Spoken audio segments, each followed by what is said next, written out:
I still remember the day I married Melanie. The perfect spring wedding after 2 amazing years together. Our new apartment felt like home immediately. She was everything I wanted, and I thought we would grow old together. I noticed her texting someone frequently, but I trusted her completely. Then after 3 months of marriage, something changed. Her smile seemed forced, her excuses multiplied. Before I tell you how my perfect marriage crumbled in just 90 days, drop a comment letting me know where you are watching from, and subscribe if you have ever trusted someone who did not deserve it. I met Melanie at a company holiday party 4 years ago. She worked in marketing while I was in the finance department. I noticed her immediately across the room laughing with colleagues, her dark hair falling perfectly around her face. There was something magnetic about her confidence and the way her eyes lit up when she smiled. After working up the courage, I introduced myself and we spent the entire evening talking by the refreshment table, completely oblivious to everyone around us.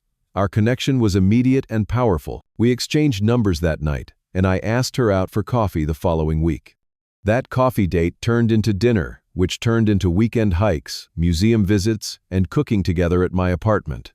Everything about our relationship felt effortless. We shared similar values, enjoyed the same activities, and could talk for hours without running out of things to say. After 2 years together, I knew Melanie was the one I wanted to spend my life with. I planned the perfect proposal at the Waterfront, our favorite restaurant where we had celebrated every anniversary. I was nervous, despite knowing how much we loved each other.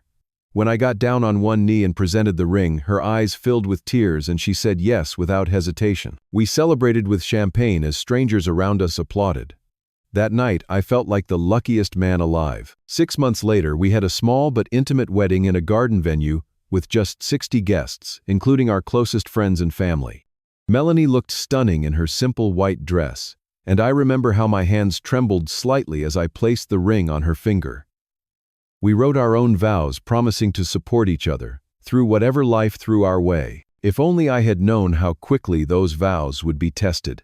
The first few months of marriage were everything I had hoped for. We settled into our new apartment, merging our belongings and creating a space that reflected both our personalities. Weekends were spent exploring local farmers markets, trying new restaurants, or simply enjoying lazy mornings with coffee and conversation.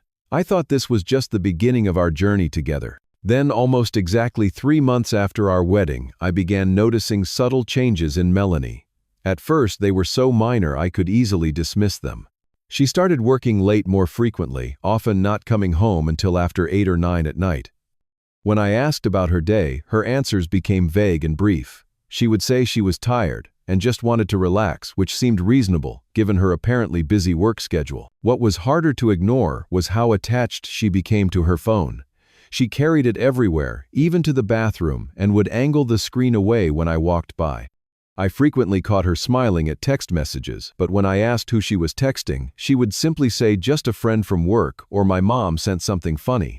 Sometimes her phone would ding late at night, and she would quickly grab it before I could see the notification. The weekends became another point of concern. Melanie suddenly had numerous social obligations that never seemed to include me. She would tell me she was meeting up with college friends or having a girls' night with coworkers. When I suggested joining them for a drink later, she always had a reason why that would not work out. "They are going through personal stuff," she would say, or "We are planning a surprise for someone at work, and I cannot risk you accidentally mentioning it." Perhaps most telling was the physical and emotional distance that grew between us. The passionate kisses when we first saw each other after work became quick pecks on the cheek. Cuddling on the couch during movie nights turned into Melanie sitting at the opposite end, focused on her phone more than the film. When I would reach for her in bed at night, she was often too tired or not feeling well. I tried to convince myself that this was normal. Every relationship book talks about the adjustment period after marriage, right? Maybe this was just us settling into a new routine. Perhaps the excitement of wedding planning had created a high that was impossible to maintain, and we were simply finding our new normal. I refused to believe anything was seriously wrong. In an attempt to reignite the spark, I put significant effort into our relationship. I started cooking her favorite meals, surprising her with small gifts like the books she had mentioned wanting to read, and planning date nights to places we had enjoyed during our courtship. I suggested weekend getaways to beautiful locations just a few hours' drive from our home. Each effort was met with lukewarm enthusiasm at best, and often with excuses about why now was not a good time. After one particularly disappointing evening when Melanie canceled our dinner plans at the last minute claiming she had to finish a work project, I called my best friend Jake for advice. Jake and I had been friends since college, and he had been my best man at the wedding. He listened patiently as I described the changes in Melanie and my growing concerns. "Have you talked to her about it?" Jake asked, his voice serious. "I mean really talked, not just asking where she has been or why she canceled plans." I admitted that I had been avoiding a serious conversation, afraid of what I might discover. "Cade," Jake said firmly, "you cannot fix a problem you are not willing to acknowledge. Talk to her. Tell her how you feel. Maybe there is a reasonable explanation for everything." Taking Jake's advice, I decided to have an honest conversation with Melanie that weekend.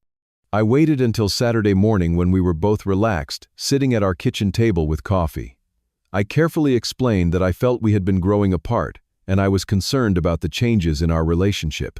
I mentioned specific examples but tried to keep my tone curious rather than accusatory. Melanie's reaction took me by surprise. Instead of acknowledging my concerns, she became instantly defensive. Her face flushed with anger as she accused me of being paranoid and controlling. "So I cannot have friends or a life outside this apartment without you questioning me," she demanded, her voice rising. "Do you want to track my location too? Check my phone while you are at it." I tried to explain that I was not accusing her of anything, just expressing how I felt, but she would not listen. The conversation quickly devolved into her listing all the ways I was supposedly suffocating her with my expectations. By the end, she had somehow turned the entire situation around, making me feel guilty for even bringing up my concerns. Just as I was about to walk away, defeated Melanie's expression softened. She reached across the table and took my hand.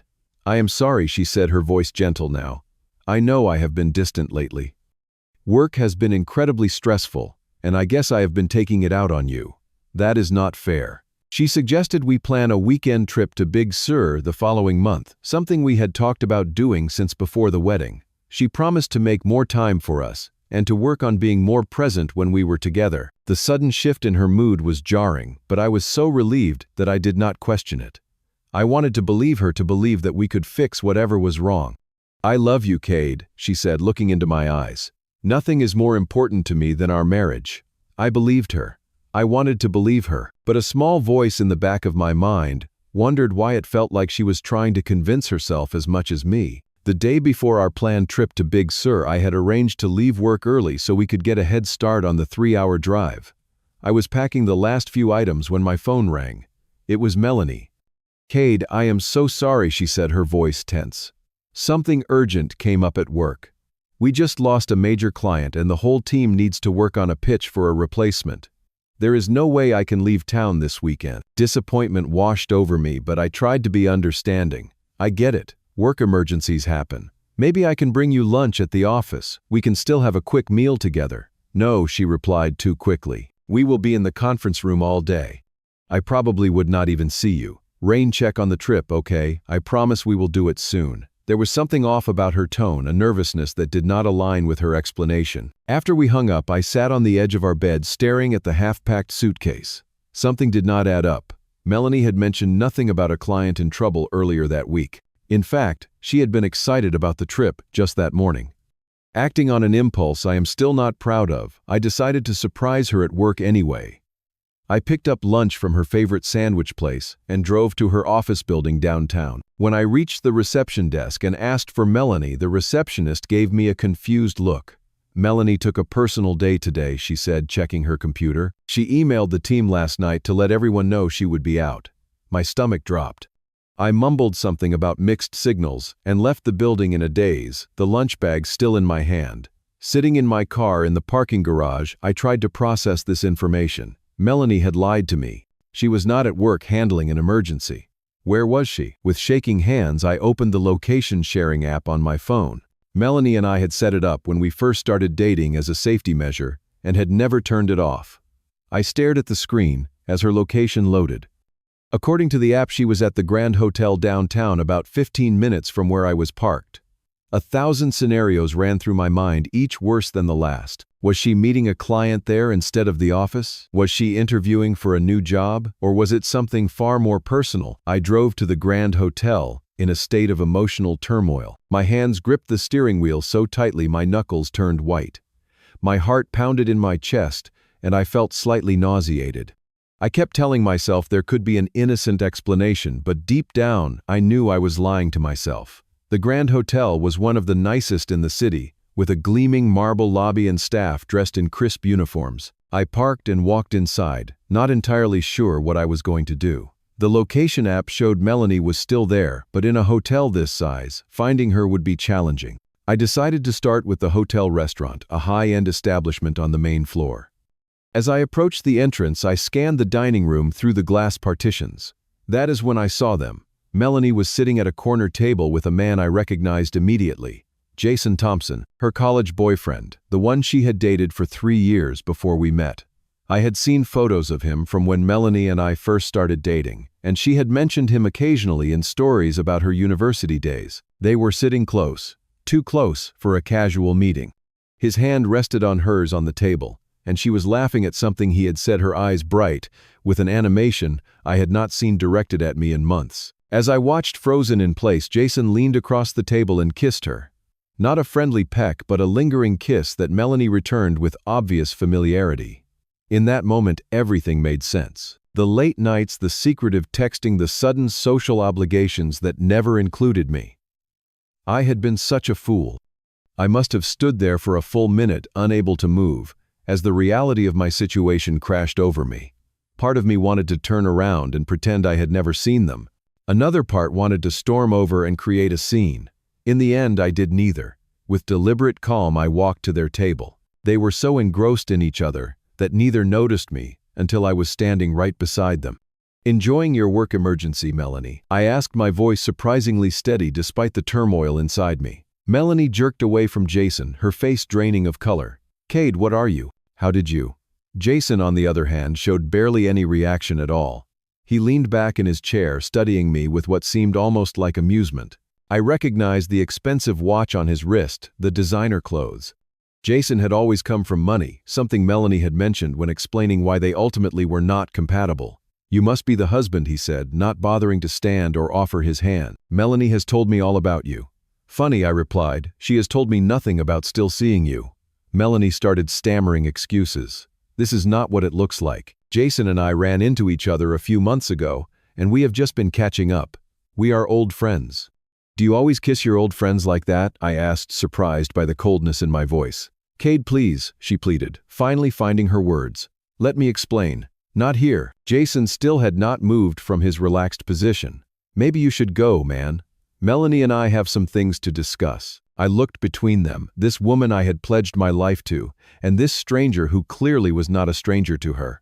The surreal quality of the moment almost made me laugh. Without another word, I turned and walked away. Behind me, I could hear Melanie calling my name, but I did not look back. I drove home in a state of shock, my mind replaying the scene at the restaurant over and over. The way they had looked at each other, the casual intimacy of their interaction, the kiss they had shared without a hint of guilt or hesitation. How long had this been going on? Had she ever really loved me, or had I just been convenient? When I arrived at our apartment, I sat in my car for nearly 20 minutes, unable to make myself go inside. This place that had felt like home now seemed like a stage set for a life that had never been real. Eventually, I forced myself to enter, knowing Melanie would return soon, and we would have to confront what had happened. She arrived about an hour later, her eyes red and puffy from crying. She found me sitting motionless on our couch, still in the clothes I had worn to the hotel. "Cade," she began, her voice small and pleading. "I am so sorry. I never meant for you to find out like this." "How exactly did you mean for me to find out?" I asked. "Or was I just never supposed to know?" She sat on the opposite end of the couch, maintaining distance between us. "It is complicated. Jason and I ran into each other at a coffee shop about 3 months ago, right before our wedding. We started talking just as friends. He had moved back to the city after working in New York for years." I laughed bitterly. 3 months ago. "So you were seeing him before we even got married?" "No, well, not like that," she protested. "We just talked. But then, after the wedding, he reached out again, and I agreed to meet him for lunch. One thing led to another, and you started sleeping with him," I finished for her. "While wearing the ring I gave you." She did not deny it. "It started about a month after our wedding," she admitted, tears streaming down her face. "I did not plan it, Cade. It just happened." Jason and I have this history, this connection that never fully went away. So why marry me? I demanded, my voice rising, despite my efforts to stay calm. If you were still in love with him, why say yes when I proposed? Melanie wiped at her tears, her makeup smearing across her cheek. I do love you, Cade. You are kind and stable and everything I thought I wanted. Jason was always unpredictable, unreliable. When he left for New York years ago, he broke my heart. I was not going to risk my future on someone who had already abandoned me once. The realization hit me like a physical blow. So I was the safe choice, the backup plan. That is not fair, she protested weakly. It is more complicated than that. Then explain it to me, I said. Help me understand how you could stand in front of our friends and family, promise to love only me, and then betray that promise 1 month later. She looked down at her hands. When I saw Jason again, all those old feelings came rushing back. The passion, the excitement. Things with him have always been intense in a way that she trailed off, seeming to realize too late how hurtful her words were. In a way that they never have been with me, I finished for her. I did not say that she insisted, but her denial lacked conviction. You did not have to. I stood up, needing to put physical distance between us. So what now, Melanie? What exactly did you want from this situation? To keep me as the dependable husband while having your excitement on the side? Fresh tears spilled down her cheeks. I did not know what I wanted. I kept telling myself I would end things with Jason, that it was just getting him out of my system. But then I would see him again, and I could not walk away. And now I asked, dreading the answer. I love you both, she whispered. Jason makes me feel alive, but you make me feel safe. Is it so wrong to want both those things? In that moment, everything became crystal clear. My wife, the woman I had thought was my soulmate, had never fully committed to our relationship. I had given her everything while she had kept 1 foot out the door. The realization was both devastating and oddly freeing. Yes, Melanie, it is wrong, I said quietly. Because I deserve someone who does not see me as the boring, safe option, and you deserve to make a real choice instead of trying to have it both ways. I grabbed my keys and wallet from the coffee table. I need some air. I cannot be here right now. Where are you going? She asked, panic edging into her voice. To figure out what I am going to do with the broken pieces of the life you just shattered, I replied and walked out the door. I drove aimlessly for about an hour before ending up at Jake's apartment. One look at my face told him everything he needed to know. He ushered me inside, poured 2 glasses of whiskey, and listened as I recounted the entire humiliating story. I should have seen it coming, I concluded, staring into my glass.